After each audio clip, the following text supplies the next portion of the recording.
বলবিদ্যা। ওকে, এই বলবিদ্যা এটাকে দুইটা পার্টে ভাগ করা হয়।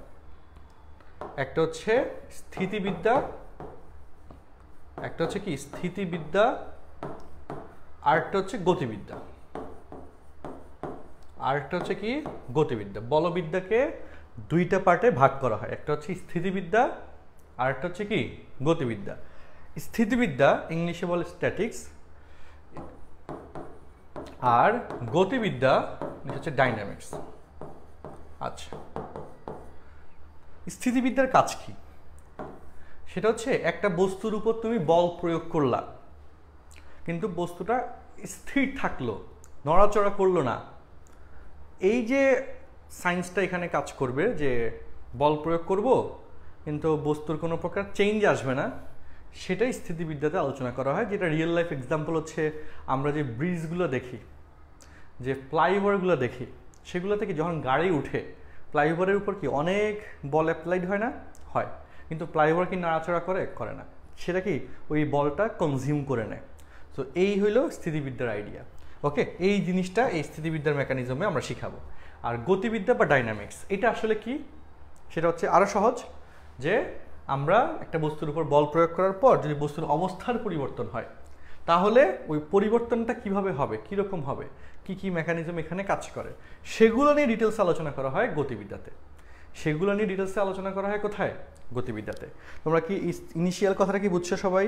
স্থিতিবিদ্যা কি, গতিবিদ্যা কি, এই আইডিয়াটা কি মাথায় ঢুকছে? ইনিশিয়াল কথাটা কি ক্লিয়ারলি বুঝছো না বুঝো নাই?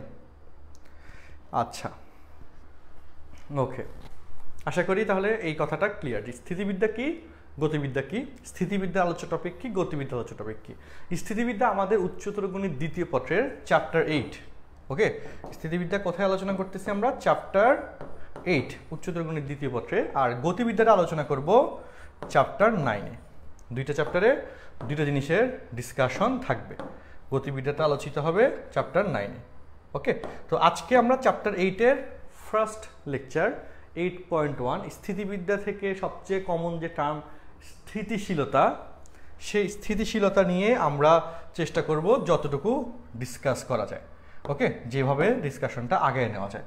এই স্থিতিবিদ্যা জিনিসটা কিভাবে কাজ করে, এই স্থিতিশীল অবস্থা কখন হয়? একটা বস্তু নড়াচড়া করতেছে না, লাইক ধরো আমাদের যে বোর্ডে আমি লিখতেছি, এই বোর্ডটা নড়াচড়া করতেছে না, বোর্ডটা ফিক্সড আছে। বা তুমি যে পড়ার টেবিলে বসে এখন ক্লাস করতেছো, টেবিলটাতে তুমি যদি বল প্রয়োগ না করো তাহলে কী হবে? টেবিলটাতে স্থির থাকবে। এই যে স্থির থাকতেছে, এটাই হচ্ছে স্থিতিবিদ্যার মেকানিজম, মূল কথা। এই যে স্থির থাকতেছে সেটাকে কি বলি আমরা? স্থিতিবিদ্যার মূল আইডিয়া বলি, তাই না? আর যদি সেটা স্থির না থেকে নড়াচড়া করে, তাহলে সেটাকে কি বলবো আমরা? তখন তো সেটাকে স্থিতিশীল অবস্থায় বলা যাবে না। হ্যাঁ, তখন সেটাকে আমরা ডাইনামিক্স বা গতিবিদ্যার মধ্যে নিয়ে যাব। তখন গতিবিদ্যার আলোচ্য টপিক থেকে সেখানে বাকি বিস্তারিত আলোচনা করা হবে। বুঝতে পারছো কথাটা? হ্যাঁ, আচ্ছা, গুড। তো আমরা স্থিতিশীল অবস্থা বা বলের সামান্তরিক সূত্র এবং এর প্রয়োগ, এই জিনিসগুলো বোঝার জন্য আমাদের কিছু কিওয়ার্ড আছে। এই কিওয়ার্ডগুলা প্রাথমিক ধারণায় যে বেসিক কিছু জিনিস, যে শব্দগুলো তুমি মূলত এই অধ্যায়ে বিভিন্ন প্রশ্ন সলভের সময়, বিভিন্ন কেস স্টাডির সময় জানবা, সেগুলো আমরা একটা একটা করে করে তোমাদের সাথে জাস্ট আমি একটু আইডিয়া জেনারেট করে দিচ্ছি, তুমি একটু শুনলা, জাস্ট 1-2টা ওয়ার্ডের মাধ্যমে জিনিসটা লিখে রাখলা। যেমন প্রসঙ্গ কাঠামো, ইংলিশে বলে রেফারেন্স বোর্ডে। এই জিনিসটা কি? যেটার সাপেক্ষে, এই যে আমি ধরো দাঁড়ায় আছি, ওকে, বুঝো হিসাবটা, আমি দাঁড়ায় আছি, বোর্ডটা স্থির, সেই হিসেবে আমাকে স্থির তোমার কাছে লাগতেছে। বাট আমি যদি এখন বোর্ডের সাপেক্ষে, ওকে, বোর্ডের সাপেক্ষে আমি ধরো যে বামে গেলাম অথবা আমি ডানে গেলাম, তো এই যে আমি অবস্থার পরিবর্তন করলাম, এটা কি আমি অবস্থার পরিবর্তন করলাম না? সেক্ষেত্রে বোর্ডটা স্থির, বাট আমি জায়গাটা চেঞ্জ করলাম, আমি গতিশীল হয়ে গেলাম। এই বোর্ডটাকে বলতেছি আমরা প্রসঙ্গ কাঠামো। এই প্রসঙ্গ কাঠামোর সাপেক্ষে আমি কি বলতেছি? আমি গতিশীল ছিলাম এতক্ষণ ধরে। ঠিক আছে? তো এই হইলো ব্যাপার। যেমন ধরো আমি যদি এই যে এই মার্কারটা, ধরো যে এই যে এসি রিমোটটা, হ্যাঁ, বুঝো কথাটা। তো এই মার্কারটা এবং এসি রিমোটটাকে ধরো যে আমি সামনে পিছনে একই সাথে আনলাম, সামনে পিছনে একই সাথে আনলাম, বাট আমি ফিক্সড। ঠিক আছে, আমার চেহারাটা ফিক্সড। তো আমার চেহারার সাপেক্ষে এই দুইটা কিন্তু কি গতিশীল, বাট মার্কারের সাপেক্ষে এই যে বোর্ড, এই যে আমাদের রিমোটটা, ওকে, যেহেতু সমান হারে সামনে পিছনে যাচ্ছে, সো মার্কারের সাপেক্ষে কিন্তু আমাদের এই রিমোটের কোনো চেঞ্জ হয় নাই, হয়েছে? মার্কারটা সামনে, রিমোটের সামনে, মার্কার পিছনে, রিমোটের পিছনে। তো এই যে মার্কারের সাপেক্ষে রিমোটের কোনো চেঞ্জ হয় নাই, একটা সাপেক্ষে আরেকটার কোনো চেঞ্জ হচ্ছে না, একটা সাপেক্ষে আরেকটা স্থির ছিল, এরা পরস্পর কি স্থিতিশীল অবস্থায় ছিল, এরা কিন্তু পরস্পরের সাপেক্ষে গতিশীল ছিল না। এইটাকে প্রসঙ্গ কাঠামো ধরলে এটা স্থির, বা এটাকে প্রসঙ্গ কাঠামো ধরলে এটা স্থির ছিল, আর আমাকে প্রসঙ্গ কাঠামো ধরলে কি এই দুটো গতিশীল হবে। তো এই হইল প্রসঙ্গ কাঠামোর আইডিয়া, যে আসলে আমরা কিভাবে বুঝবো। আচ্ছা, আর স্থিতি ও গতি সেটা তো অলরেডি প্রসঙ্গ কাঠামো তো হিসাব বললাম, স্থিতি ও গতি অলরেডি বলে ফেললাম, যে যদি প্রসঙ্গ কাঠামোর সাপেক্ষে কোনো একটা বস্তুর অবস্থান পরিবর্তন হয় তাহলে সেটাকে, বা অবস্থান পরিবর্তন হয় বা হইতে থাকে তাহলে সেটাকে আমরা গতি বলি, আর যদি অবস্থান পরিবর্তন না হয়, সেটা যদি ফিক্স থাকে তাহলে সেটাকে স্থিতি বলি, ঠিক আছে। আর বল, যেটা অনেক মানে গুরুত্বপূর্ণ একটা টার্ম, যে যেই ক্রিয়ার কারণে বা যেই শক্তির কারণে বা যার কারণে বস্তুর অবস্থান পরিবর্তন হয় বা হতে থাকে, তো বা অবস্থান পরিবর্তনকে বাধা দেয়, সব কিছুকে আমরা বল বলবো, ঠিক আছে। আচ্ছা, তো এগুলো নিয়ে তোমরা সবাই জানো, আমি জাস্ট কিওয়ার্ড কিছু বলেছি যেগুলো আমরা বারবার প্রশ্নের মধ্যে পাবো, তো সেগুলো যদি আমরা ক্লিয়ার না করি প্রথমে তাহলে প্রশ্ন সলভিংয়ে প্রবলেম হবে। আচ্ছা, তারপরে আসি সাম্যাবস্থা, ইকুইলিব্রিয়াম। ওকে, এই যে টার্মটা, এটা খুব ইম্পর্টেন্ট টার্ম, সেটা হচ্ছে এটা কখন ইউজ হয়, যখন লব্ধি শূন্য হয়। সাম্যাবস্থা এটার বেসিক কি, লব্ধি শূন্য। সাম্যাবস্থা থাকা মানে হচ্ছে কি বলতো, লব্ধি শূন্য, অর্থাৎ একটা বস্তুর উপর অনেকগুলো বল অ্যাপ্লাইড হইলো বাট বস্তুটার কোনো পরিবর্তন হইলো না, তার মানে বস্তুটা সাম্যাবস্থায় আছে, অর্থাৎ সবগুলো বলই একটা আরেকটাকে কোনো না কোনোভাবে কি করে দিছে, প্রশমিত করে ফেলছে, ওকে, ডিলিমিনেট করে ফেলছে। সো এই জন্যে ওই সিচুয়েশনটাকে আমরা সাম্যাবস্থা বলতেছি, মানে লব্ধি জিরো বলতেছি। লব্ধি জিরো হইলে সেটাকে আমরা কি বলি, সাম্যাবস্থা বলি। লব্ধি জিরো হইলে সেটাকে আমরা কি বলি, সাম্যাবস্থা বলি। আর সমান বল কি, যে একটা বস্তুর উপর তুমি ধরো দুইটা বল প্রয়োগ করলা, এই যে বস্তুটার উপর এদিকে এফ বল প্রয়োগ করলা, হ্যাঁ, তার বিপরীত দিকে এফ বল প্রয়োগ করলা, বস্তুটার অবস্থার কোনো পরিবর্তন হবে, হবে না যদি, হ্যাঁ। আচ্ছা, সমান এবং বিপরীতমুখী হয়ে গেল, আর যদি আমি একই দিকে এবং একই মানে যদি দুইটা বল আমি প্রয়োগ করি, তাহলে ওই দুইটা বলকে পরস্পর সমান বল বলা হবে। ওই দুইটা বলকে পরস্পর কি বলা হবে বলতো, সমান বল বলা হবে। একই দিকে এবং একই মানে যদি আমরা দুইটা বল প্রয়োগ করি তাহলে সেটা পরস্পর সমান বল। আর যদি ডিরেকশন বিপরীত হয় তাহলে মান সমান হতে পারে, দিক বিপরীত, এটাও বলতে পারবো। আচ্ছা, ওকে। সো এরপরে টার্মে আসি, টান, ইংলিশে বলে টেনশন। যেই আমাদের এনার্জিটার কারণে আমরা কি একটা বস্তুকে সামনের দিকে নিয়ে যেতে পারি অথবা উপরের দিকে উঠাতে পারি, বা দুইটা আলাদা দিকে যদি আমি দুইটা বল প্রয়োগ করি তাহলে সেখানে যে বলটা প্রযুক্ত হয়, হ্যাঁ, যে ক্রিয়াটা প্রযুক্ত হয় সেটাকে আমরা টান বা টেনশন বলি। আর চাপ হচ্ছে কি, যে একটা একক ক্ষেত্রফলের উপর যে পরিমাণ বল প্রযুক্ত হয় সেই বলের পরিমাণকে আমরা চাপ বলি। আর ঠেলা জিনিসটা কি বলতো, ঠেলা আর ধাক্কা এই দুটার মধ্যে কিন্তু পার্থক্য আছে। থ্রাস্ট, ঠেলা। আচ্ছা, আর ঠেলাটা হচ্ছে কি, আমাদের পিছন থেকে কি বলে, একটা জিনিসকে যদি আমরা টেনে উঠানোর চেষ্টা করি, তাই না, আর ধাক্কাটা হচ্ছে কি পিছন থেকে দেওয়া হয়, ওকে।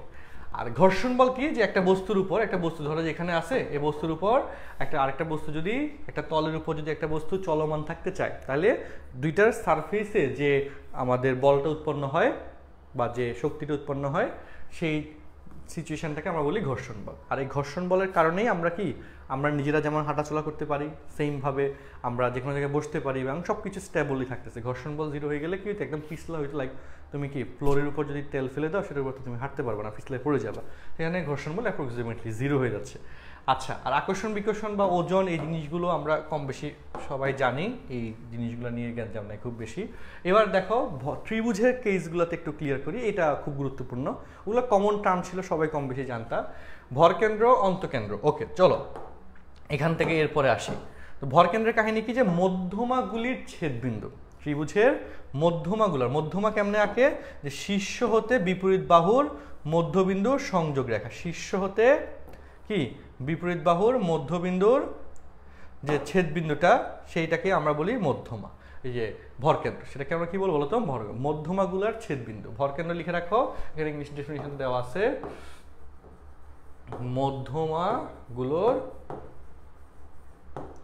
ছেদবিন্দু লিখে নিই, এটা ইম্পর্টেন্ট। ভরকেন্দ্র সেটা হচ্ছে কি, মধ্যমাগুলার ছেদবিন্দু। মধ্যমা কিভাবে আঁকে, যে শীর্ষ হতে বিপরীত বাহুর মধ্যবিন্দুর সংযোগ রেখা, শীর্ষ হতে বিপরীত বাহুর মধ্যবিন্দুর সংযোগ রেখা, সেটাকে আমরা বলি মধ্যমা। সেগুলো একরকম লাইনগুলোকে আমরা কি বলি, মধ্যমা, ঠিক আছে। আচ্ছা, অন্তকেন্দ্র, অন্তকেন্দ্র কি হবে আগে বলতো? অন্তকেন্দ্র হচ্ছে কি অন্তবৃত্তের কেন্দ্র। অন্তকেন্দ্র কি বলতো? অন্তবৃত্তের কেন্দ্র। এই যে অন্তবৃত্ত, এই বৃত্তের যে কেন্দ্র সেটা হচ্ছে অন্তকেন্দ্র। আচ্ছা, এই অন্তকেন্দ্র আঁকে কেমনে? কোণের সমদ্বিখণ্ডক দিয়ে। এই যে কোণের সমদ্বিখণ্ডকটা, এই যে কোণের সমদ্বিখণ্ডক, এই দুইটা বা যে কোনো দুইটা কোণের সমদ্বিখণ্ডকের যে ছেদবিন্দু, ওকে, কোণের সমদ্বিখণ্ডকের ছেদবিন্দু লিখে রাখো। অন্তকেন্দ্র সার্কামসেন্টার ডেফিনিশন কি? খাতায় দ্রুত লেখো। কোণের, এগুলো দিয়ে কিন্তু ম্যাথ সলভ করা লাগবে, এই কন্ডিশনগুলো মাথায় রাখতে হবে তখন। সমদ্বিখণ্ডকের ছেদবিন্দু, কোণের সমদ্বিখণ্ডকের ছেদবিন্দু, এটা হচ্ছে অন্তকেন্দ্র। অন্তকেন্দ্র কি বললাম? কোণের সমদ্বিখণ্ডকের ছেদবিন্দু। যে দুইটা কোণ আঁকলাম ত্রিভুজ, আর সেটা হচ্ছে কি একটা অন্তবৃত্ত আঁকলাম, অন্তবৃত্তের কেন্দ্র হচ্ছে অন্তকেন্দ্র। আর নর্মালি কি কোণের যে সমদ্বিখণ্ডক, সেই সমদ্বিখণ্ডকের যে ছেদবিন্দুটা, সেই ছেদবিন্দুকে আমরা বলতেছি অন্তকেন্দ্র। ঠিক আছে? হ্যাঁ, ওকে, ঠিক আছে। তাহলে ভরকেন্দ্র হচ্ছে কি? মধ্যমাগুলার ছেদবিন্দু। ভরকেন্দ্র কি? মধ্যমাগুলার ছেদবিন্দু। আর অন্তকেন্দ্র হচ্ছে কি? কোণের সমদ্বিখণ্ডকের ছেদবিন্দু। বলো জুমে যারা আজকে, বলো তো ভরকেন্দ্র আর অন্তকেন্দ্রের মধ্যে পার্থক্য কি বুঝছি? আনমিউট করে বলি, ভরকেন্দ্র আর অন্তকেন্দ্রের মধ্যে ডিফারেন্সটা কি ক্লিয়ার? জি ক্লিয়ার, ওকে। ফেসবুক লাইভে যারা দেখছো কমেন্ট করিও, সমস্যা নেই।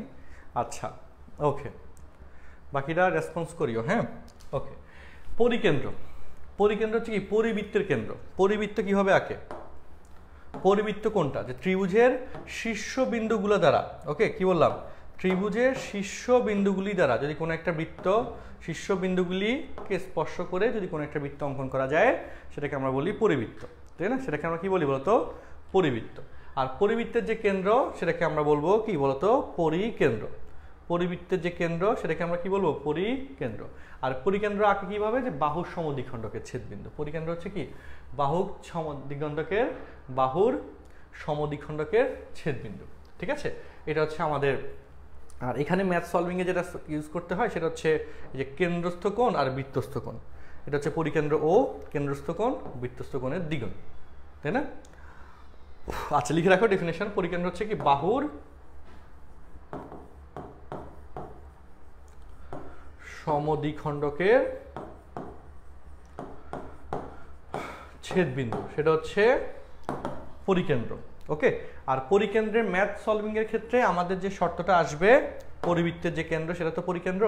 সো এই যে পরিবৃত্তটা হচ্ছে এটা, এখানে কেন্দ্রস্থ কোণ বৃত্তস্থ কোণের কন্ডিশন আসবে যে এখানে এই ক্ষেত্রে ম্যাথ সলভিং এ কোন শর্ত ইউজ হবে? কেন্দ্রস্থ কোণ বৃত্তস্থ কোণের দ্বিগুণ। এটা তোমরা 9, 10 এ শিখছো অলরেডি। এই শর্তটা ম্যাথের সলভিং এ ইউজ হয়। কেন্দ্রস্থ কোণ বৃত্তস্থ কোণের দ্বিগুণ, এই শর্তটা ইউজ করে পরিকেন্দ্র রিলেটেড যে ম্যাথ প্রশ্নে দিবে, তোমাদের প্রশ্নে পাবা, সেখানে এটা ইউজ করে সলভ করতে হবে। আচ্ছা, আর লম্ব কেন্দ্র কি?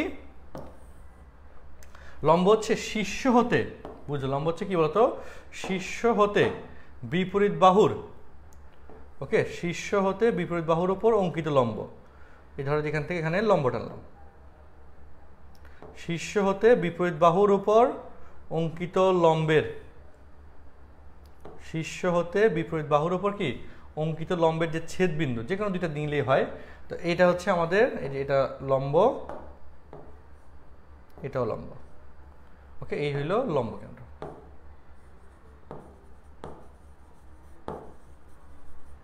ওকে। এই হইল লম্ব কেন্দ্র। আর এটা হচ্ছে কি? পরিকেন্দ্র। এটা হচ্ছে পরিকেন্দ্র। পরিকেন্দ্র লম্ব কেন্দ্র দুইটা আলাদা জিনিস। লম্ব কেন্দ্রের কন্ডিশন কি? শীর্ষ হতে বিপরীত বাহুর উপর অঙ্কিত লম্ব, হ্যাঁ, সেখান থেকে আর কি আমাদের লম্ব কেন্দ্রটা আসে। ওইদের যে ছেদবিন্দু সেটা হচ্ছে আমাদের লম্ব কেন্দ্র, ওকে। আচ্ছা, এখন এই লম্ব কেন্দ্রের ম্যাথ যদি আসে পরীক্ষায়, তখন লম্ব কেন্দ্রের ম্যাথ সলভের ক্ষেত্রে আমরা যেটা করি, এই যে দেখো, এই একটা চতুর্ভুজ আসলো, এই চতুর্ভুজের বিপরীত কোণগুলা, চারটা কোণের সমষ্টি, এই যে চতুর্ভুজের তো চারটা কোণের সমষ্টি 360 ডিগ্রি জানি, কিন্তু যেহেতু এই কোণটা 90, এই কোণটা 90, এই কোণ এবং এই কোণ, এই দুটো কোণের সমষ্টি 90, 180। এই দুটো কোণের সমষ্টি কত হবে? 180। এই 180 ডিগ্রি শর্ত ইউজ করে তখন আমরা ম্যাথ সলভ করব। হ্যাঁ, যদি আমি দিই এ বি সি ডি, ঠিক আছে, এ বি সি ডি, যেখানে এ কোণ তো অলরেডি 90 দেখতেছো, সি কোণ 90, তাইলে এখানে বি কোণ মানে A B C plus A D C equal to 180। এই যে শর্তটা দেখাইলাম, এই শর্তটা ব্যবহার করে লম্ব কেন্দ্র রিলেটেড যে প্রশ্ন বইতে আছে সেটা সলভ করতে হবে। হ্যাঁ, একদম মানে চ্যাপ্টারের ভিতরের কথা এখানে বলে দিচ্ছি যে লম্ব কেন্দ্রের ব্যবহারটা আসলে পরীক্ষার মধ্যে কিভাবে পাবা, ব্যবহারটা এইভাবে পাবা। আচ্ছা, তাহলে এই হচ্ছে লম্ব কেন্দ্র নিয়ে কথা। লম্ব কেন্দ্র, পরিকেন্দ্র, এই টার্মগুলো মোটামুটি আমরা ক্লিয়ার। আমাকে একটু বলো, জুমে যারা আছো একটু বলো তো, লম্ব কেন্দ্র আর পরিকেন্দ্র, ফেসবুকে যারা দেখছো একটু বলো, লম্ব কেন্দ্র আর পরিকেন্দ্র এগুলো কি ক্লিয়ার হয়েছে? একটু বলো তো, লম্ব কেন্দ্র এবং পরিকেন্দ্র এগুলো ক্লিয়ার আছে? ওকে, কনসেপ্ট কি ক্লিয়ার?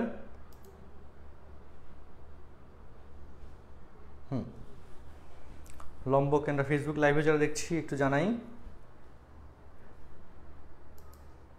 লম্ব কেন্দ্র, পরিকেন্দ্র, তারপর হচ্ছে কি অন্তকেন্দ্র, আর হচ্ছে আমাদের ভর কেন্দ্র, তাই না? কয়েকটা জিনিস আমরা দেখলাম, প্রত্যেকটা জিনিস আমাদের একটু আইডিয়া ক্লিয়ার থাকা দরকার, নাইলে তো সমস্যা। সমস্যা না? অবশ্যই সমস্যা। সবাই ক্লিয়ারলি বুঝছি? ওকে,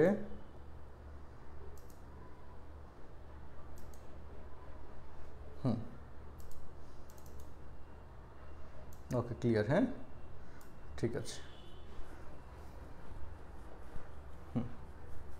ওকে বর্ণিল, ঠিক আছে।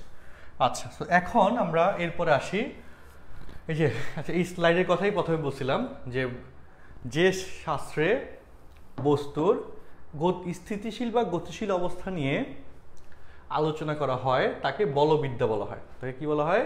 বলবিদ্যা, ইংলিশে বলে মেকানিক্স। এই বলবিদ্যাকেই আমরা দুইটা পার্টে ভাগ করি, তাই না? এই বলবিদ্যাকেই আমরা কি দুইটা পার্টে ভাগ করি, একটা হচ্ছে স্ট্যাটিক্স, একটা হচ্ছে কি স্ট্যাটিক্স, আর একটা হচ্ছে ডাইনামিক্স। একটা হচ্ছে স্থিতিবিদ্যা, আর একটা হচ্ছে আমাদের গতিবিদ্যা।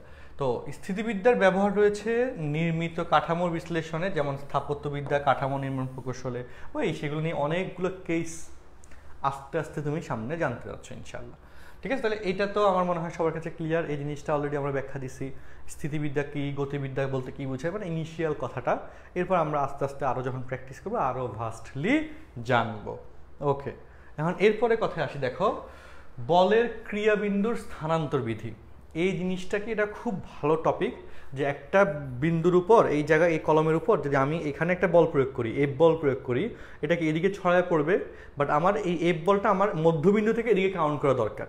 তো তখন এইখানে কিভাবে হিসাবটা হয় সেই জিনিসটার মেকানিজম আমি তোমাকে বুঝাই। ওকে, দেখো সেটা হচ্ছে, হ্যাঁ এই স্টেটমেন্টটা দেখো যে যদি কোনো বল, স্টেটমেন্টটা দেখো, যদি কোনো বল একটি জড় বস্তুর কোনো বিন্দুতে ক্রিয়া করে, লাইক ধরো এ বিন্দুতে ক্রিয়া করে, তাহলে বলটি তার ক্রিয়ারেখার অপর যে কোনো বিন্দুতে প্রয়োগ করলেও ফলাফল সব ক্ষেত্রে একই হবে যদি প্রয়োগ বিন্দুটি জড় বস্তুর সাথে দৃঢ়ভাবে সংযুক্ত থাকে।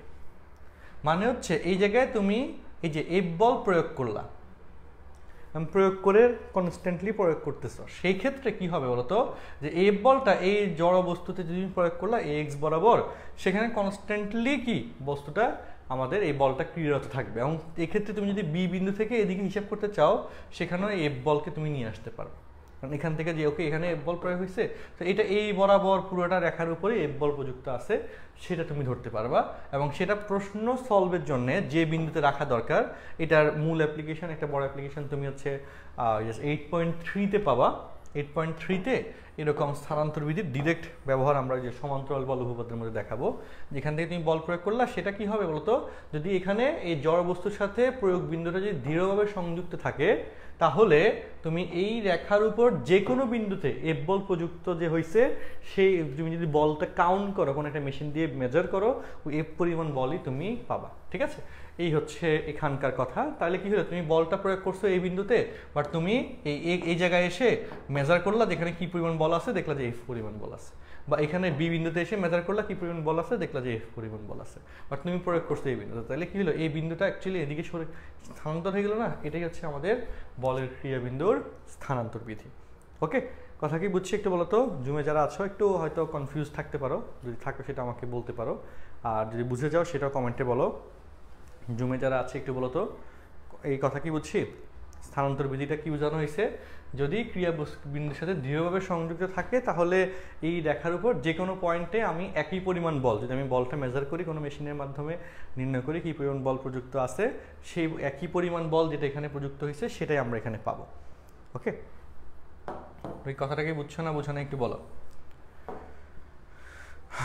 আচ্ছা, ফাতেমা বলতেছি ক্লিয়ার। ওকে, আচ্ছা বাকিটা জানাইও। ওকে, তো সমবিন্দু বল, সমবিন্দু বল জিনিসটা কি বোঝায়, যে একাধিক বলের ক্রিয়ারেখা যদি একটা বিন্দুতে মিলিত হয় তাহলে ওই বলগুলিকে সমবিন্দু বল বলে। ব্যাপারটা কীরকম ঘটনা দেখো, আমি তোমাদেরকে একটু ব্যাখ্যা দিই। ওকে ওকে ওকে দেখলাম, হ্যাঁ এখানে কি দেখলাম, এই যে এখানে অনেকগুলো বল কি একটা বিন্দুতে মিলিত হয়েছে না, ধরো যে F1 F2 F3 F4 একটা বিন্দু ধরো যে ও বিন্দুতে মিলিত হয়েছে। সো এই সবগুলো বলকে আমরা বলতেছি সমবিন্দু বল, মানে একই বিন্দুতে মিলিত হয়েছে বলে এটার নাম কি বলো, সমবিন্দু বল। ওকে, আচ্ছা কনকারেন্ট ফোর্সেস। ওকে ডান, তাহলে সমবিন্দু বলো আশা করি সবার কাছে ক্লিয়ার, গুড। এরপরে আসি বলের লব্ধি ও অংশক। এটাও তোমরা ফিজিক্সে মোটামুটি পড়ছো, ফিজিক্সে কম বেশি এগুলো পড়া হয়েছে। আমি একটু বেসিকটা বলে দিই, যে একটা বল যদি আমি নিই, এই এফ বল নিলা, এই এফ বলের ওকে এই এফ বলের আনুভূমিক বরাবর, কি বরাবর তো আনুভূমিক বরাবর এই এফ বলের একটা উপাংশ পাওয়া যাবে, মেজারমেন্ট পাওয়া যাবে, এবং উলম্ব বরাবর, এবং কি বলতো উলম্ব বরাবর আরেকটা মেজারমেন্ট পাওয়া যাবে। ঠিক আছে, তো এই যে এফ বল এই দিকে যদি থিটা ধরো, যেখানে থিটা ধরবা সেই বরাবর হবে এফ কস থিটা, আর তার লম্ব বরাবর হবে আরেকটা যেটা থাকবে সেখানে হবে এফ সাইন থিটা। এই হচ্ছে ইনিশিয়াল কথা। এখন এখানে কথা আছে, তুমি যদি এইখানে এফ বল নাও, হ্যাঁ এক্ষেত্রে এইদিকে দিলাম, আর হচ্ছে এদিকে দিলাম, ভালো কথা একটু বুঝে রাখো। এফ বল এখানে যদি থিটা নাও তাহলে উপরে এখানে হবে এফ কস থিটা, যেখানে থিটা যার সাথে থিটা নিচ্ছ সেখানে কজ আসবে, আর তাহলে অল্টারনেটিভ জায়গায় এফ সাইন থিটা আসবে। তাহলে এই যে একটা বলকে দুইটা বলে ভাগ করছি এটাকে বলি আমরা অংশক বা উপাংশ বলি।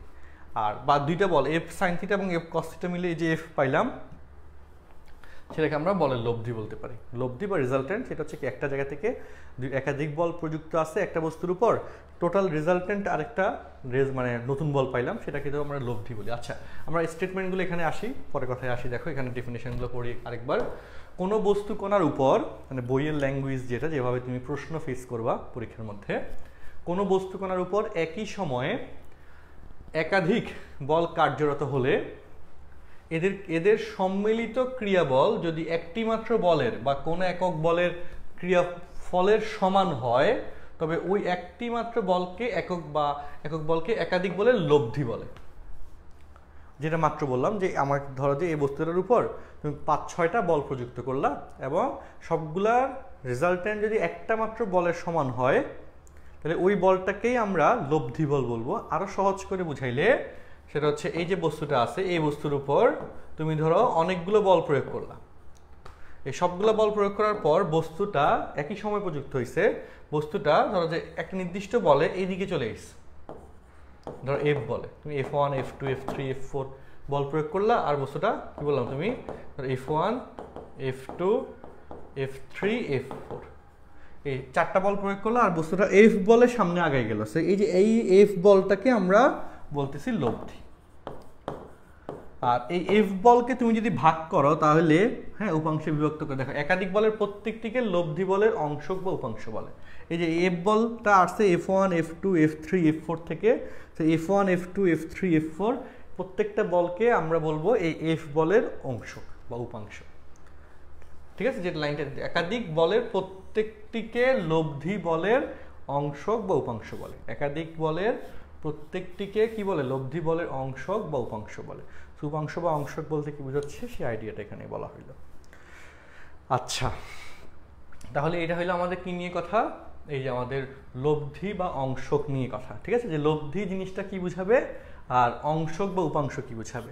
একটা বস্তুর উপর যদি অনেকগুলো বল প্রযুক্ত হয়, সবগুলো বলের ক্রিয়াফলের পর বস্তুটা যে বেগে গতিশীল হবে সেই বেগটাকে আমরা লব্ধি বেগ বলতেছি। আর ওই লব্ধি বেগটা যে কয়টা বেগ থেকে আসছে প্রত্যেকটা বেগকে আমি লব্ধি বেগের উপাংশ বা অংশক বলতেছি। ঠিক আছে, লাইক হচ্ছে তুমি ধরো পড়াশোনা করতেছো, অনেক পড়াশোনা করতেছো, অনেক বেশি প্র্যাকটিস করছো, তারপর তুমি পরীক্ষা হলে বসলা, পরীক্ষা হলে যেটা লিখতেছো সেটা হচ্ছে তোমার লব্ধি। আর এই লেখাটা রেজাল্টেন্ট হচ্ছে কোথেকে আসছে? যে বাকি যে স্টাডি করলা সেগুলোর উপর, তাই না? আচ্ছা, ওকে, এবার আসি বলের সামান্তরিক সূত্র। খুব সুন্দর স্টেটমেন্ট, যেটার বেসিক ভার্সনটা যেটা হ্যাঁ এরকম ঘটনাতে বলি, ধরো যে এই বিন্দুতে এদিকে পি বল এবং এদিকে কিউ বল প্রযুক্ত হয়েছে। ওকে, কি বললাম বলতো? আচ্ছা, আমি একটু চেঞ্জ করে দিই, নিচের দিকে পি বল দিই, এদিকে পি বল আর এদিকে কিউ বল প্রযুক্ত হয়েছে, তাদের অন্তর্গত কোণ হচ্ছে আলফা। সো এই পি বল এবং কিউ বলকে, এই পি বল এবং কিউ বলকে কোন একটা সামান্তরিকের, পি বলের সমান্তরাল একটা বাহু এবং কিউ বলের সমান্তরাল একটা বাহু, একে একটা সামান্তরিক অঙ্কন করা হলে ওই সামান্তরিকের, ওই যে সামান্তরিকটা, সেই সামান্তরিকের যে কর্ণটা পাচ্ছি সেই কর্ণ বরাবর এই পি এবং কিউ এর লব্ধি নির্দেশ করা হবে। এবং সেটা পি এর সাথে যে কোনো উৎপন্ন করলে সেটাকে যদি থিটা বলি তাহলে আরো কিছু সূত্র আমরা লিখতে পারবো। ঠিক আছে, তো এই যে যদি কোনো কণার উপর একই সময় ক্রিয়ারত দুইটি বল একটি সামান্তরিকের দুইটি সন্নিহিত বাহু দ্বারা মানে ও দিকে সূচিত হয়, এই যে এই সন্নিহিত বাহু দুটি দ্বারা পি এবং কিউ মানে এবং দিকে সূচিত হয়েছে, তবে এদের লব্ধি মান ও দিক সামান্তরিকটির ওই সন্নিহিত বাহু দুটির ছেদবিন্দুগামী কর্ণ দ্বারা সূচিত হবে। এই যে সামান্তরিকের যে সন্নিহিত বাহু দুটির দ্বারা যে ছেদবিন্দুগামী যে কর্ণটা অঙ্কন করা হইল, এই কর্ণ দ্বারা লব্ধির মান এবং এই অ্যাঙ্গেল দ্বারা লব্ধির দিকটা বোঝাবে। মান ও দিক এই কর্ণ দ্বারাই নির্দেশ করা হবে। এটা হচ্ছে আমাদের বলের সামান্তরিক সূত্রের ইনিশিয়াল আইডিয়া। হ্যাঁ, এবং এটা থেকে আমরা লব্ধির অনেকগুলো কেস পাবো, সেগুলো একটু একটু করে আমি লিখতেছি। এখন দেখো এখান থেকে আর কি মূল লেখার পড়াটা শুরু হবে। হ্যাঁ, তো বলের সামান্তরিক সূত্রের এখানে লব্ধির যে সূত্রটা, লব্ধি R equal to root over P square plus Q square, এগুলো কিন্তু সব তোমার ফিজিক্সে পড়া আছে, আমার মনে হয় না কঠিন কিছু লাগতেছে। Q square plus 2 P Q cos alpha, তাই না? এবং টেন থিটা সমান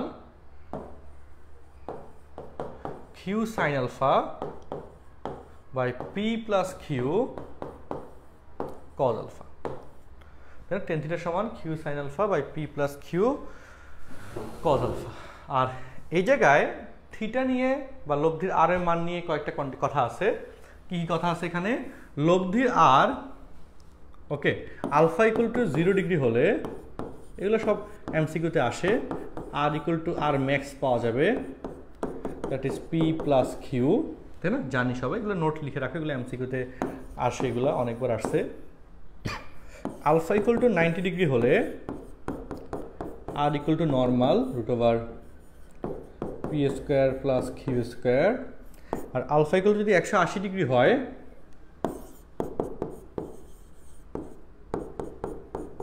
আর minimum that is P minus Q. আচ্ছা, এই হচ্ছে আলফা নিয়ে ইনিশিয়াল কয়টা কথা, যে আলফার কন্ডিশনে আলফা 0 ডিগ্রি, 90 ডিগ্রি, 180 ডিগ্রি, তিনটা কেসে এখানে লব্ধির মান আর এর মানটা কীভাবে চেঞ্জ হচ্ছে তা নিয়ে কথা। আচ্ছা, এরপরে কথা যেটা, যে পি ইকুয়াল টু কিউ হলে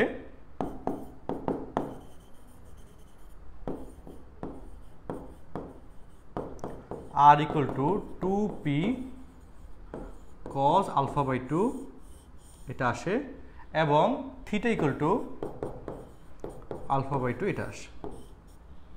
ওকে, ঠিক আছে। আচ্ছা, তারপর আরেকটু কথায় আসি।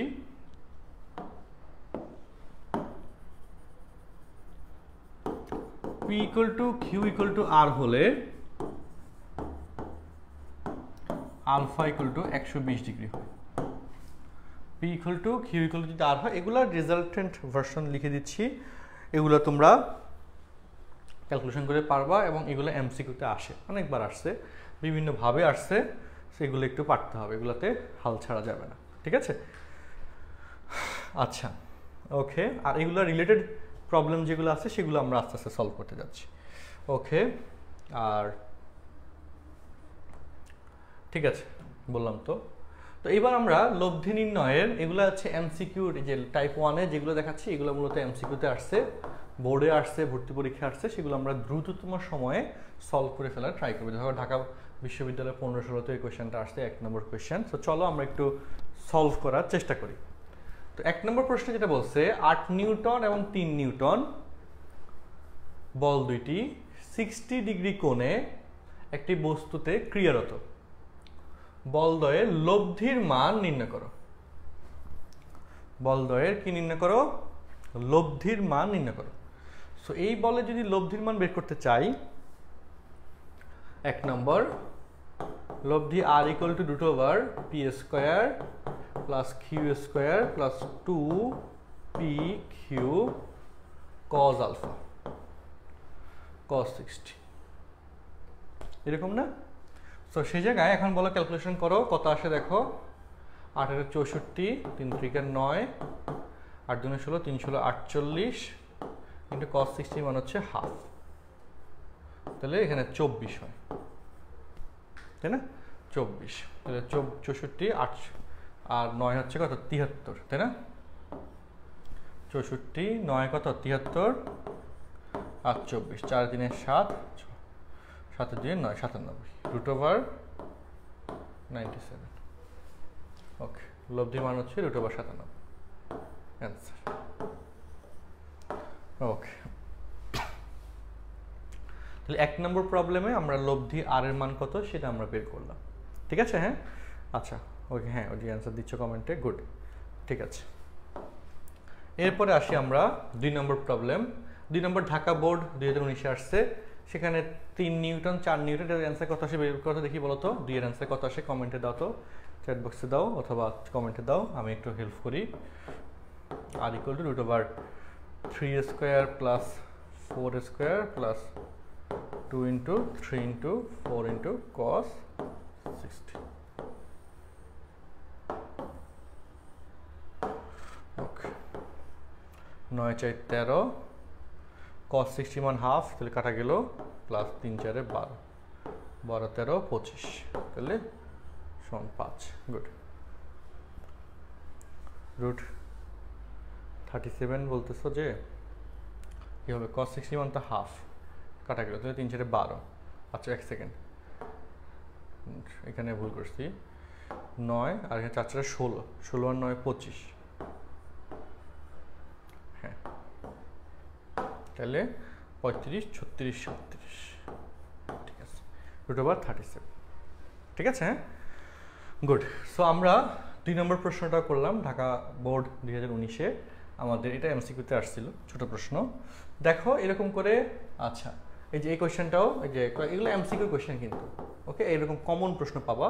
এখানে লব্ধি আর এর মান root over 100 square plus 70 square plus 2 into 100 into 70 into cos, এখানে অ্যাঙ্গেল দিতে 62, তাই না?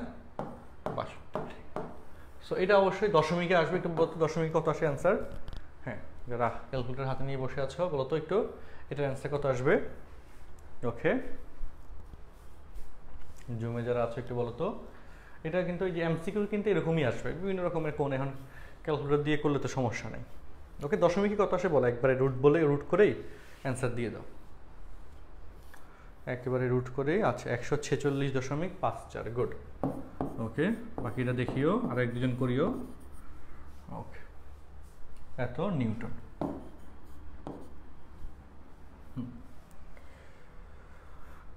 ঠিক আছে, হ্যাঁ, আচ্ছা, তাহলে এই হলো এখানকার কথা। তো এই রিলেটেড আরো কিছু প্রবলেম আছে, দেখো 4 নম্বর সেম টাইপের, একটি বিন্দুতে পরস্পর 60 ডিগ্রি কোণে কি হতো, এটা খুব ভালো প্রশ্ন। হ্যাঁ, পরস্পর 60 ডিগ্রি কোণে ক্রিয়ারত দুইটি সমান বলের লব্ধি 6 নিউটন হলে, দুটি সমান বলের লব্ধি 6 নিউটন হলে বল দুইটির মান কত? যদি দুইটা বলের সমান বলের লব্ধি, আর এটার ক্ষেত্রে আমরা সূত্র কি শিখছি, তাহলে এমসিকিউর জন্য কিন্তু করাচ্ছি, ঠিক আছে।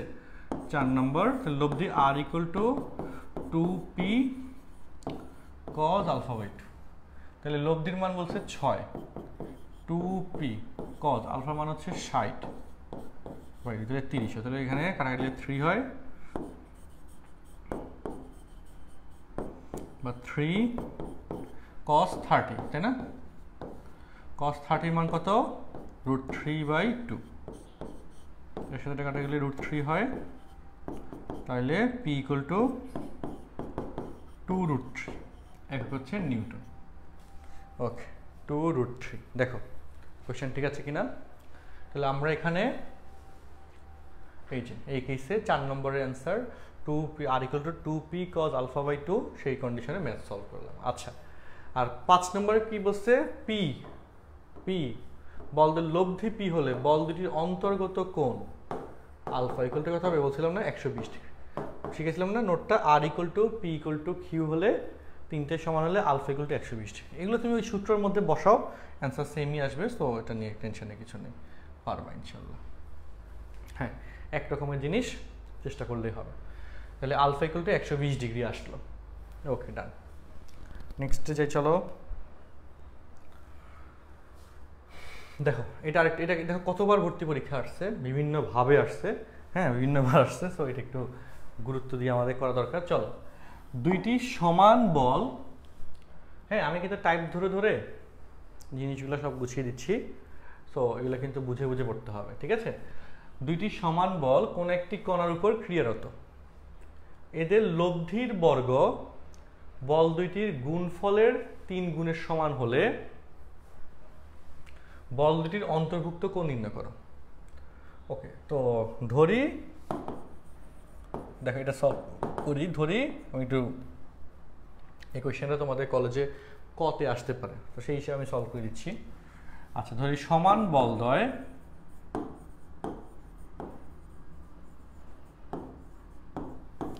P ও P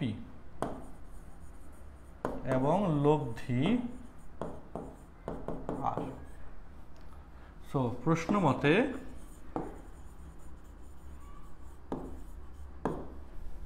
লব্ধির বর্গ বল দুটির গুণফলের 3 গুণের সমান। Okay, R square equal to 3 into p into p। Okay, এটা হলো প্রশ্ন মতে আর স্কয়ার ইকুয়াল টু এত, অর্থাৎ 3p স্কয়ার। এই হলো প্রশ্ন। তাহলে এখানে আর স্কয়ার যে সূত্র, p square plus p square plus 2 into যে p ইন্টু p অন্তর্গত কোণ যদি আলফা ধরি, আচ্ছা অন্তর্ভুক্ত কোণ নির্ণয় করতে বলছে, তো বলদ্বয় সমান বলদ্বয় p এবং p, অন্তর্গত কোণ আলফা এবং লব্ধি হচ্ছে r। ওকে, গুছিয়ে লিখলাম p into p into cos alpha. R square মান 3p স্কয়ার, p স্কয়ার যোগ করলে 2p square plus 2p square cos alpha. তো 3p স্কয়ার থেকে 2p স্কয়ার গেলে p স্কয়ার থাকবে 2p square cos alpha, p square কাটা গেল, cos alpha equal to half সমান cos 16 মানে হচ্ছে হাফ আসে। সুতরাং alpha equal to 6 degree.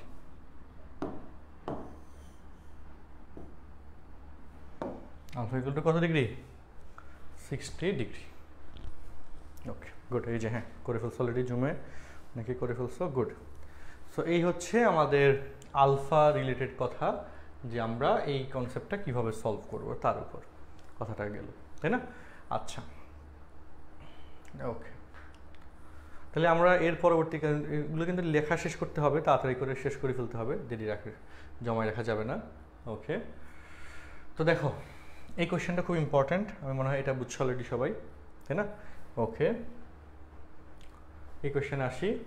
2 alpha কোণে ক্রিয়ারত দুটি সমান বলের লব্ধি টু বিটা কোণে ক্রিয়ারত বল দুটির লব্ধির দ্বিগুণ হলে প্রমাণ করে যে cos alpha equal to 2 cos beta, এটা প্রমাণ করতে বলছে।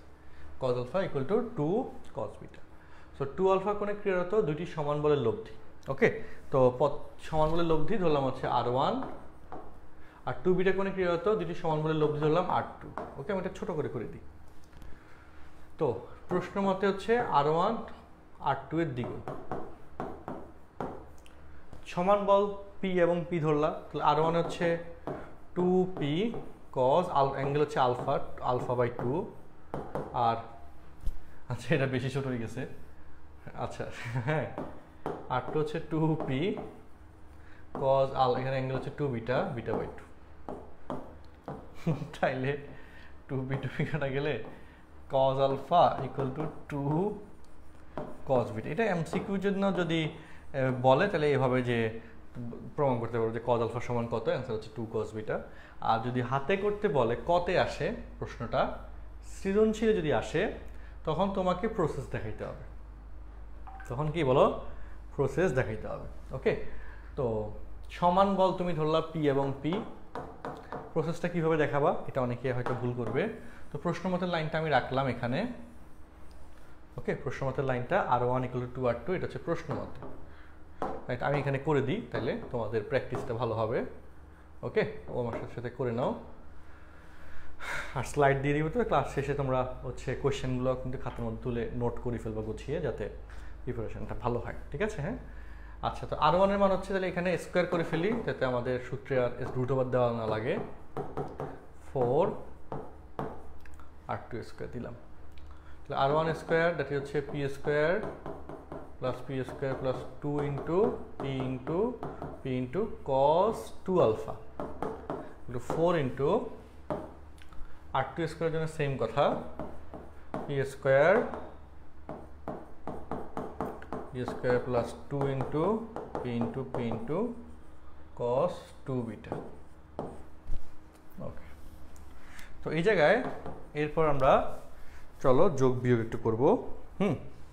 আসো যোগ বিয়োগের লাইনটা দেখি। 2P square cos 2 alpha, P square 2P square, তার সাথে 4 গুণ হইলে 8P স্কোয়ার প্লাস 2P স্কোয়ারের সাথে 4 গুণ হইলে 8P স্কোয়ার cos 2 বিটা। ওকে, সো এখান থেকে 2P স্কোয়ার কমন গেলে 1 প্লাস cos 2 আলফা, আর 8P স্কোয়ার কমন গেলে 1 প্লাস cos 2 বিটা।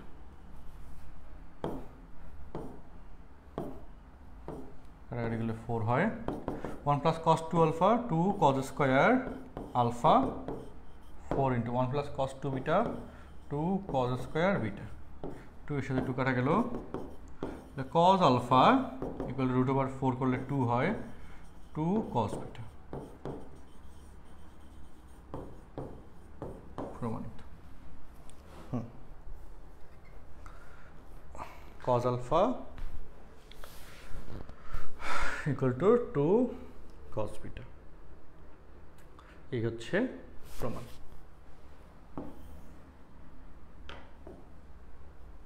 ঠিক আছে, আশা করি কোনো সমস্যা নাই। ওকে, দেখো কোনো প্রশ্ন থাকলে বলো, আর বুঝলে একটু কমেন্টে জানাও, তো চ্যাট বক্সে জানাও বুঝছি কিনা, বা আনমিউট করে বলতে পারো।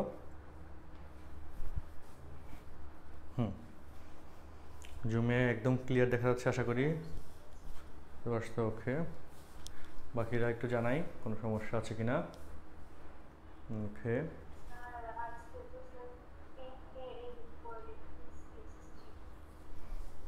হুম 8.1 পারছো পরীক্ষায় কোশ্চেন?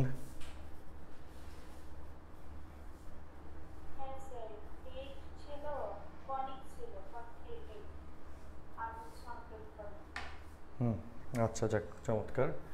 আচ্ছা ঠিক আছে, প্রশ্ন আমাকে মেসেঞ্জারে দিও নি, হ্যাঁ আমি একটু দেখবো তোমাদের কি পরীক্ষায় প্রশ্ন দিছে। ঠিক আছে, প্রশ্ন দিছে না নাকি নিয়ে গেছে?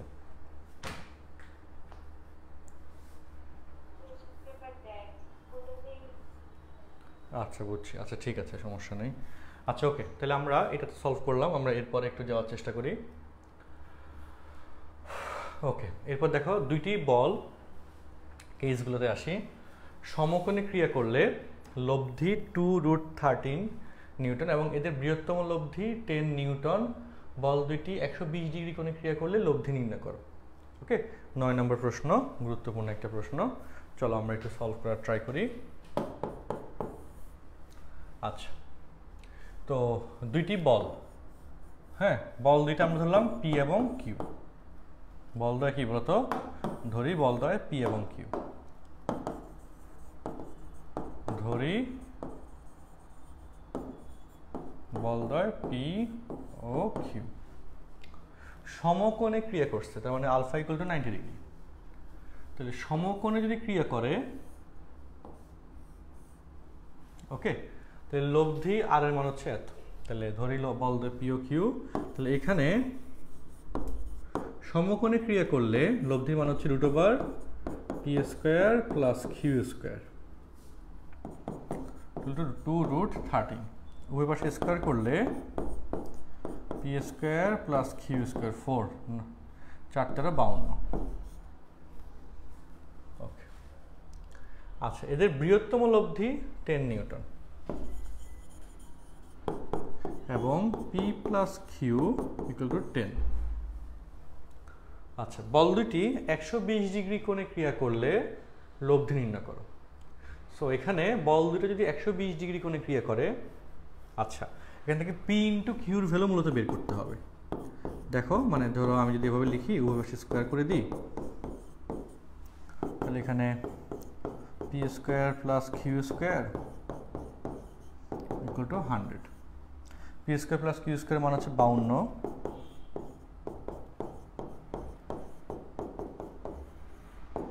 বা 2pq সমান হচ্ছে 48। 100 থেকে 52 গেলে 48, 2pq লাগবে। কিভাবে, ওই যে কি বলছে 120 ডিগ্রি কোণে ক্রিয়া করলে লব্ধি কত। তো লিখবে এখন, চলো বল দ্বয় 120 ডিগ্রি কোণে ক্রিয়া করলে লব্ধি r equal two √p² plus q² plus 2pq of cos 120। ওকে, ঠিক আছে। হ্যাঁ, সো p² প্লাস q² সেটা মান হচ্ছে 52 প্লাস 2pq এটা মান হচ্ছে 48 আর cos 120 এর মান হচ্ছে -½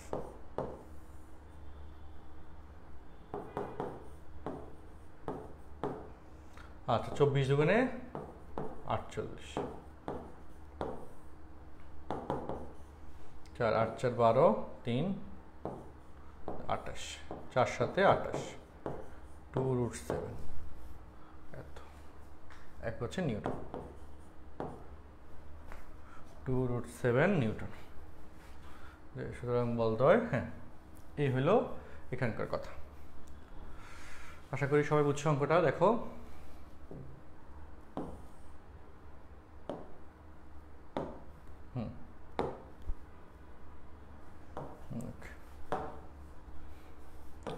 আমি এরপরে 9 নম্বর অঙ্কটা করে দিই, 10 নম্বরটা করে দিই, 9টা করলাম। অনেকগুলো অঙ্ক সলভ করতেছি, স্লাইড দিয়ে দিব, স্লাইডে সব আছে, টেনশনের কিছু নাই। স্লাইডটা কপি করা হয়েছে, ঠিক আছে। যারা লেখা শেষ করতে পারো নাই স্ক্রিনশট নিতে পারো, দেখো। ওকে, যারা আগের অঙ্কটা এই যে লেখা শেষ করতে পারো নাই স্ক্রিনশট দিতে পারো। এটা দিনাজপুর বোর্ড 19-এ আসছে, খেয়াল করছো? দিনাজপুর বোর্ড 19 দরকারি প্রশ্ন আসলে। আচ্ছা ঠিক আছে, হ্যাঁ তাহলে আমরা নেক্সট কোয়েশ্চেনে যাই। চলো 10 নম্বর, একটি বিন্দুতে কার্যরত পি ও কিউ মানের দুটি বলের লব্ধি আর, কিউ বলটিকে দ্বিগুণ করলে আরও দ্বিগুণ হয়, আবার কিউ বিপরীতমুখী হলেও আর দ্বিগুণ হয়। প্রমাণ করো যে P/Q/R ইকুয়াল টু হচ্ছে এত এত এত। তো তিনটা শর্ত তোমাকে এখানে দিছে, সে তিনটা শর্ত ধরে ম্যাথ সলভ করতে হবে। ওকে, তো আগে একটু দেখায় চিত্রটা। ধর এটা হচ্ছে P, এটা হচ্ছে Q, তাদের লব্ধি হচ্ছে R। কিউকে দ্বিগুণ করলে R দ্বিগুণ হয়, তাহলে সেকেন্ড কেস কিউ তুমি করলা 2Q, লব্ধি R হয়ে যাচ্ছে 2R। আবার কিউ বিপরীতমুখী হলেও আর এর মান দ্বিগুণ হয়। কিউ বিপরীতমুখী মানে এই যে কিউ, তাহলে এক্ষেত্রে লব্ধি যখন এদিকে হবে তখন হচ্ছে 2R। এই তিনটা কেস তোমাকে দিতে হবে। তো এখানে অন্তর্গত কোণকে আমরা ধরলাম আলফা। ওকে, এই কোণ যদি আলফা ধরো, এই কোণটা হয়ে যাবে 180 মাইনাস আলফা, তাই না? ওকে, তো কিউকে বিপরীতমুখী মানে এই ডিরেকশনে করলে কিন্তু তখন কিন্তু মান বিবেচনা করতে হবে, মাইনাস কিউ বিবেচনা করা যাবে না। যেহেতু আমি কোণ 180 মাইনাস আলফা ধরলাম, মান বিবেচনা করব, মাইনাসটা কিন্তু বিবেচনা করব না। আচ্ছা, তাহলে প্রথম ক্ষেত্রে আমি লিখি লব্ধি R equal to root over P square plus Q square 2PQ cos alpha. ওকে,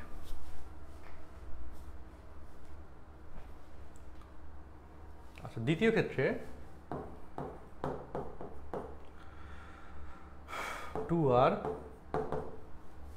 ওকে, আচ্ছা এখানে মানে স্কোয়ার করে রাখি, তাইলে ওই সুবিধা হবে, মানে রুটের কাহিনী আমাদের ঘুরে ফিরে লাগবেই সলভ করা।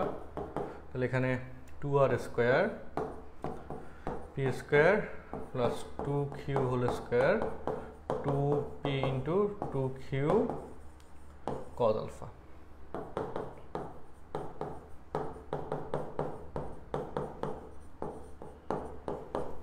ফোর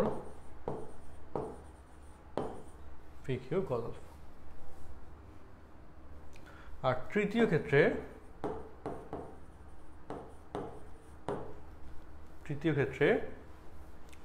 তাহলে লব্ধি দ্বিগুণ হয় বলছে, তো 2R square P square plus Q square plus 2PQ cos, তখন অন্তর্গত কোণ হয়ে যাচ্ছে 180 মাইনাস আলফা।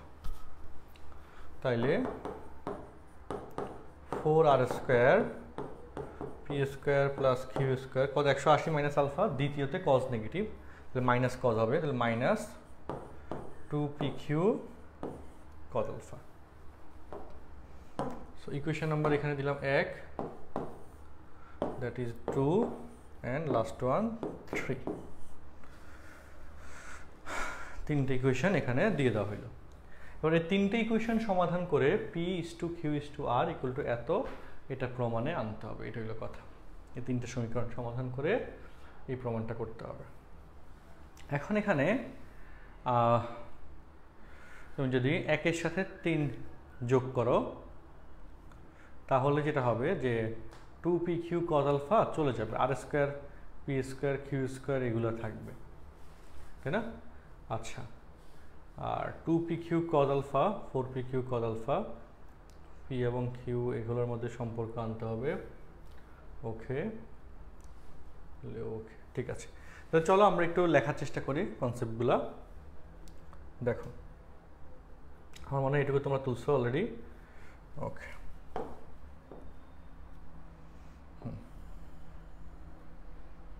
একটু উপরে উঠে দিলাম।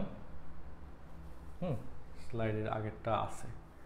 এবার চলো আমরা এখানে কিভাবে সমাধান করবো বলো, কে কার কোন আইডিয়া আছে বলো তো, দেখে চিন্তা করো। এই অঙ্কটা সমাধান করে P/Q/R অর্থাৎ P/Q আর Q/R যদি আনতে পারো, এক্ষেত্রে সবচেয়ে বেনিফিটেড পয়েন্ট হচ্ছে cos alpha। cos alpha value এখানে আমাদের লাগতেছে না, তো cos alpha ভ্যালুর শর্ত থেকেই মূলত এখানে কোনো না কোনো অ্যান্সার আসবে। তো চলো আমরা একটু ট্রাই করি, 1-এর সাথে 3 যোগ করি। চলো, সরি, ওকে, 1 যোগ 3, 1-এর সাথে 3 যোগ করলে 5R square equal to 2P square 2q² লেখা যায়। ওকে, আচ্ছা এখানে ঠিক আছে, r² এর মানেটা পাওয়া যাবে। আচ্ছা, আর আরেকটা ইকুয়েশন আনি, চলো। আরেকটা ইকুয়েশন হচ্ছে আমরা একের সাথে 2 গুণ করে 2 যোগ করি, একের সাথে 2 গুণ করে 2 এর সাথে যোগ করি, তাহলে কি হবে? ওই যে এখানে কত চলে যাবে। আচ্ছা, 2 যোগ না, বিয়োগ করতে হবে, তাহলে মাইনাস আসবে। 2 এর উল্টা করতে হবে, 2 মাইনাস 2 ইন্টু 1। এবার ঠিক আছে, তো দেখো 2 হচ্ছে 4r², আর এখানে হচ্ছে 2r² ভাগ করলে বিয়োগ করলে আর 2r² থাকে, 4r² থেকে 2r² গেলে। আচ্ছা, এখানে 2 হচ্ছে p², এখানে 2p², তাহলে মাইনাস p² থাকবে, ঠিক না? আচ্ছা, তারপর হচ্ছে এখানে 4q², এখানে হচ্ছে 2q², তাহলে প্লাস 2q² থাকবে, 4pq, আর এখানে 2 দিয়ে গুণ করলে 4pq, বিয়োগ করলে বাদ হয়ে যাবে। ওকে, তো মোটামুটি রেজাল্ট কিন্তু শেষ। দেখো p² এর পাশে আসলে 2q² মাইনাস 2r² বলা যায়, 4, 5। তো 4 নং-এ এবার তুমি p² এর মান বসাও, q এবং r এর সম্পর্ক পেয়ে যাবা, বুঝছো নি? 4 নং-এ তুমি p² এর মান বসাও, তাহলে কি আসবে? 5r² ইকুয়াল টু 2 দিয়ে গুণ করলে 4q² minus 4r² plus 2q²। তো বুঝো এবার, হ্যাঁ, 4 আর 5r² থেকে 4r² গেলে হচ্ছে r² হয়, equal to 6q²। Okay, r² by r² equal to 6q² পাচ্ছি, p/q/r। আরেকটু সম্পর্ক লাগবে লাস্টলি, 1/6, তাহলে হচ্ছে কিউ এর বেলায়। আচ্ছা আচ্ছা, ওকে, তাহলে আর লাস্ট সম্পর্কটা একটু বের করে ফেলি। r² এর মান আমরা হচ্ছে বসায় দিই, পি এবং কিউ এর মধ্যে বসায় দিব, 4 এর মধ্যে r² এর মান বসায় দেব। আচ্ছা, আমরা 4 এর মধ্যে p² এর মান বসাইছিলাম। আচ্ছা, 5 এর মধ্যে r² এর মান বসাই দিতে হবে, চলো দেখি কি আসে।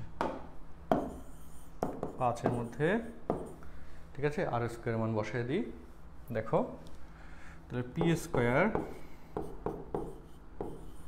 2q² মাইনাস 2r², r² মান হচ্ছে 6q²। ওকে, ওয়েট, তাহলে p² কি হইলো? এখানে p² এর পাশে আসলো, আর হচ্ছে আমাদের 2q² মাইনাস 2r², তাহলে হচ্ছে সম্পর্ক তো আর একটা লাগবে মনে হচ্ছে,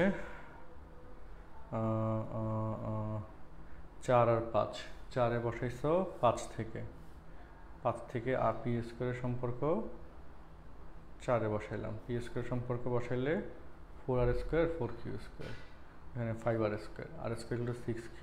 ভালো একটা সমীকরণ আসছে। 5 এর মধ্যে এখানে আসি, p² যদি 5 এ বসাই দিই, আচ্ছা 5 এর মধ্যে যদি r² মান বসাই 6q², তাহলে তো মাইনাস আসে, সমস্যা হচ্ছে এটা, 6 × 12, 12q², তাহলে মাইনাস 10q² আসে। সো মাইনাস 10 আসলে তো আসলে অনুপাত দেওয়া যাবে না, বলো।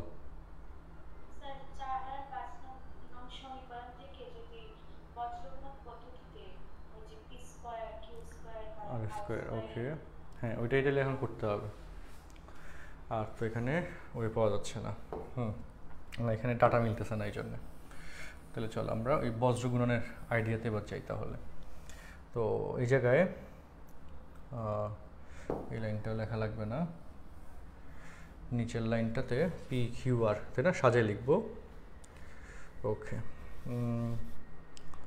পি কিউ আর যদি সাজায় লিখি, আচ্ছা 4 নম্বরটা আগে সাজায় লিখি, এখানে লিখি দিই তাহলে 4 নং হতে 2p² plus 2q² minus 5r² equal to 0। ঠিক আছে, আর এখান থেকে এক পাশে আসলে p² প্লাস মাইনাস 2q², হ্যাঁ, প্লাস 2r², এটা হচ্ছে 5 নং হতে p² minus 2q² plus 2r²। বজ্রগুণন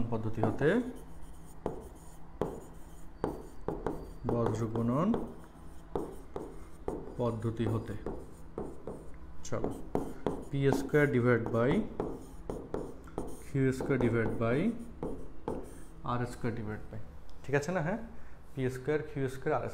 তো দেখো বজ্রগুণনের যে আইডিয়াটা, কালার পাল্টায় লিখি, p² এর বেলায় p এর অংশটুকু বাদ যাবে, এই কোণা মাইনাস এই কোণা, তাহলে এই কোণা করলে 4 সূত্রের মাইনাস, এই কোণা করলে -2 -5 10 -10, তাই না? q² এর ক্ষেত্রে নিচ থেকে দ্যাট ইজ -5, আর এখানে করলে -4, আর r² এর ক্ষেত্রে উপর থেকে -4 সূত্রের মাইনাস, এখানে -2। আচ্ছা, তাহলে p² by -6, q² by -9, r² by 4 2 -6। আচ্ছা, ওকে, সো ওকে, আমি একটু হালকা উপরে উঠাইলাম, আর একটু ছোট করি হালকা। ওকে, তাহলে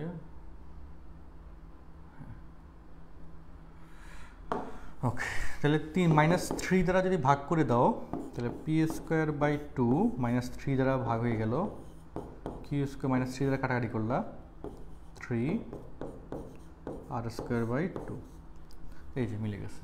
সুতরাং বা p বাই √2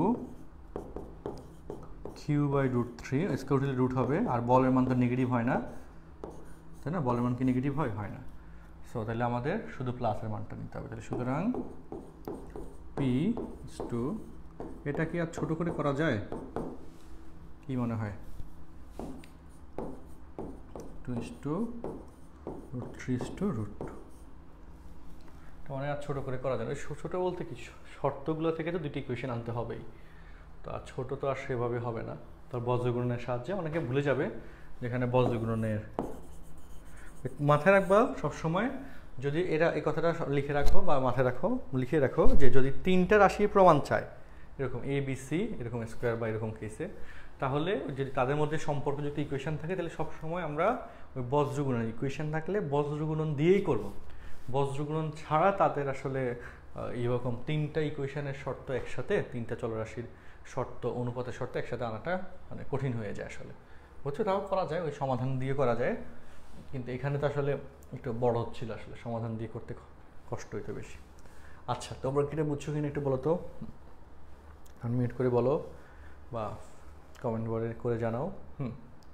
এই কনসেপ্টটা কি বুঝছি সবাই? একটু জানাই। ওকে,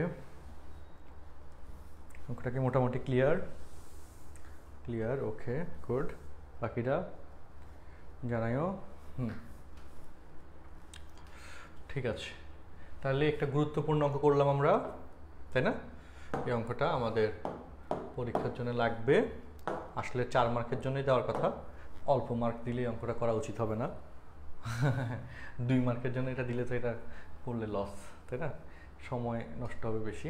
2 মার্কের জন্য দিবেও না, এটা বেশি বড়, মোটামুটি বড় যেতে, তো আসলে 4 মার্কের জন্য দেওয়া উচিত এটা। আচ্ছা দেখো, এবার আসো আমাদের টাইপ 2। টাইপ 1টা আমরা এতক্ষণ ধরে সলভ করলাম। টাইপ 1-এ আমরা মূলত যে একদম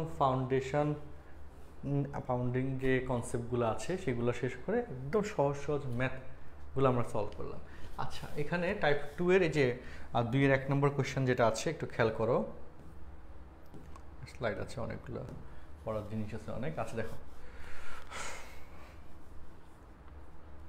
আচ্ছা ওকে, 3টা অঙ্ক শুধু আজকে করাবো, আর করে নেক্সট ক্লাসের জন্য রেখে দিব, বাকিগুলো নেক্সটে যাবো। এই যে টাইপ 2 এর 3টা অঙ্ক আছে, জাস্ট সহজ সহজ অঙ্ক। চলো, সহজ সহজ অঙ্ক, বেশিক্ষণ লাগবে না। দেখো, দুইটি সমবিন্দু বলের বৃহত্তম ক্ষুদ্রতম লব্ধি এত এবং এত হলে এত, যখন বলদ্বয়ের মধ্যবর্তী কোণ 60 ডিগ্রি তখন এদের লব্ধির মান কত। মানে একদম সহজ প্রশ্ন, যে বলগুলো যদি পি এবং কিউ ধরো, তাহলে বৃহত্তম লব্ধি P plus Q equal to 8, এগুলো এমসিকিউর জন্য এটা অনেক সহজ অঙ্ক।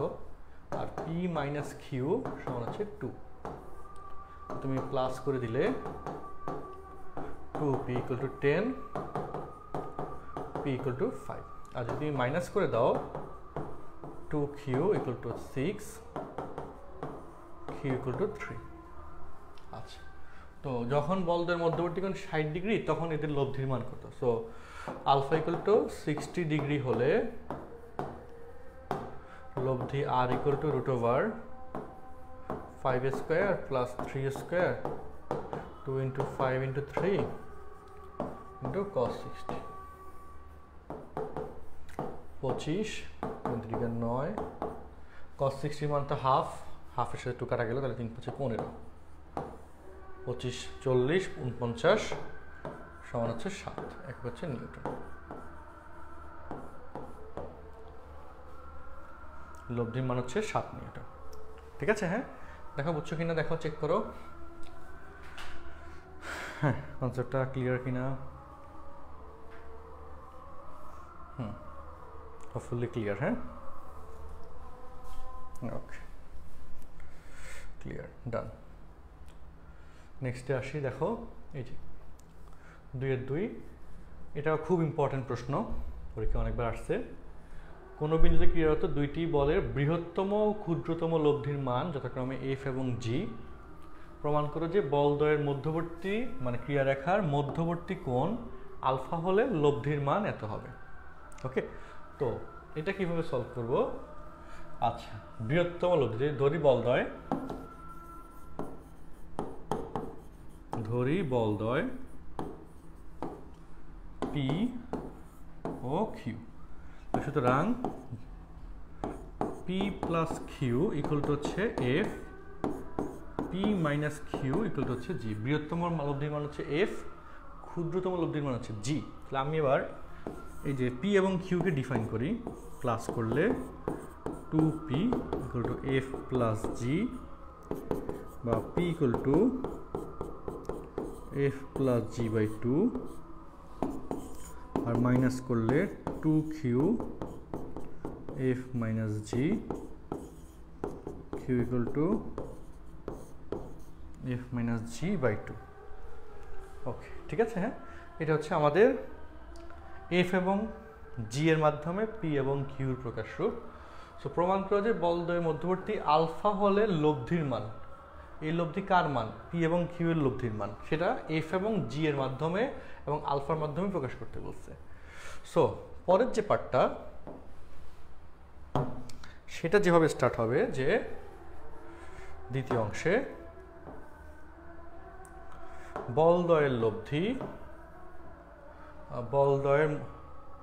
বলদ্বয়ের মধ্যবর্তী কোণ আলফা হলে বলদ্বয়ের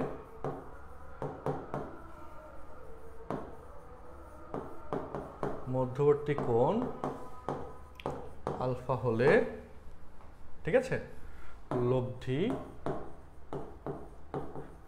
আর equal to root over P square plus Q square plus 2pq cos alpha. P মানে হচ্ছে F plus G by 2 whole square, Q হচ্ছে F minus G by 2 whole square, 2 into P মানে হচ্ছে F plus G by 2 into Q হচ্ছে F minus G by 2 into cos alpha. Okay, একটু calculation একটু হালকা বড় লাগতে পারে, বাট সহজ, অনেক সহজ। দেখো তাহলে এখানে 4 4 নিচে 4 হবে, তাহলে এখানে f প্লাস জি হোল স্কোয়ার f মাইনাস জি হোল স্কোয়ার, আর এখানে 2 কাটা গেল, তাহলে এখানে হচ্ছে F square minus G square cos alpha. ওকে, কি হলো তাহলে? এই যে কজ আলফা আসলো। এই পর্যন্ত মনে হয় বুঝছো সবাই, তাই না? F square minus G square সাথে কজ আলফা গেল। এখন দেখো F square plus A plus B whole square plus A minus B whole square, that is 2 into A square plus B square, 2 into A square plus B square plus G square cos alpha.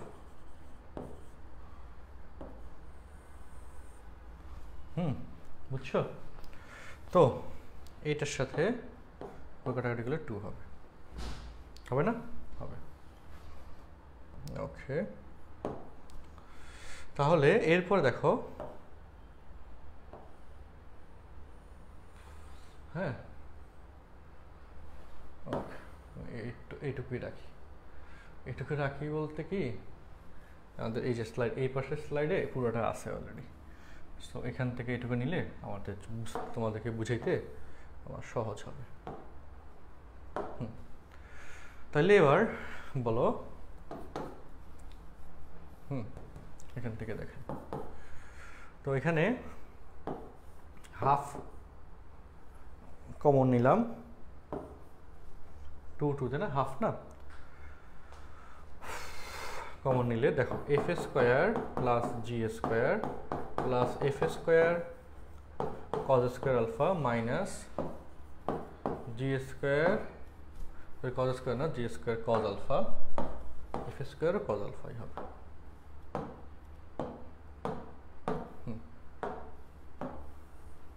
ওকে, তাহলে কি করলাম আমরা? Half common নিলাম আর এখানে cause square alpha দ্বারা গুণ করে লিখলাম, কজ স্কোয়ার আলফা দ্বারা কি করলাম? গুণ করে লিখলাম। এবার এফ স্কোয়ার কমন যাবে আর জি স্কোয়ার কমন যাবে। এফ স্কোয়ার কমন গেলে 1 plus cos alpha plus G square common গেলে 1 minus cos alpha.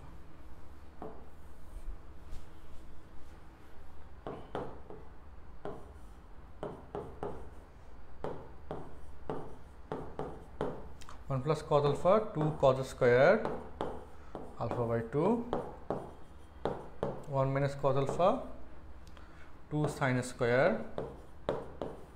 Alpha by 2।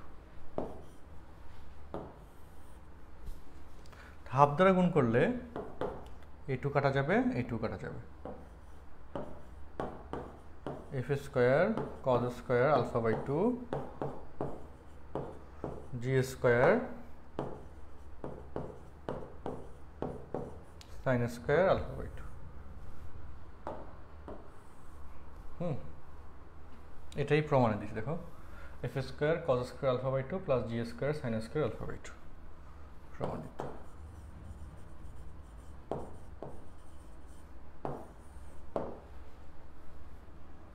ঠিক আছে, দেখো আশা করি সবাই ক্লিয়ারলি বুঝছো। F square cos square alpha by 2 plus G square sine square alpha by 2। अच्छा, এটা হলো একটা পার্ট, আর এটা হলো নেক্সট লাস্ট পার্ট। সো আমি জাস্ট যদি এইটুকু এখানে দিয়ে দিই তাইলেই হয়। হ্যাঁ, তোমার যখন পিডিএফটা দেখবা এগুলো দেখার দরকার নেই। ঠিক আছে, এইটুকু আর এই পাশে হচ্ছে এই পুরোটা। তাহলে কিন্তু কাজ শেষ। এই ক্যালকুলেশন বুঝে বুঝে করতে হয়, এটা হলো ব্যাপার। আর এই যে কোয়েশ্চেনটা আছে এটা এসডব্লিউ, একটা কোয়েশ্চেন এসডব্লিউ, এক নিয়মের কোয়েশ্চেন। আর নেক্সট ক্লাসে বলের অংশ এখান থেকে পড়ানো শুরু করব। নেক্সট ক্লাসে বলের অংশ এখান থেকে পড়ানো শুরু করব। সো নেক্সট ক্লাসটা একটু গুরুত্ব দিও, এখানে অনেকগুলো জিনিস আছে। নেক্সট ক্লাসে 8.1-এর অনেকগুলো জিনিস শেষ হবে, আসলে একটা কঠিন কঠিন জিনিস আছে, যাই হোক পড়াবো না। ওকে। তো তাইলে আজকের মতো বিদায়, সবার জন্য শুভকামনা রইল। ওকে, সবার জন্য শুভকামনা রইল। আল্লাহ হাফেজ, আসসালামু আলাইকুম।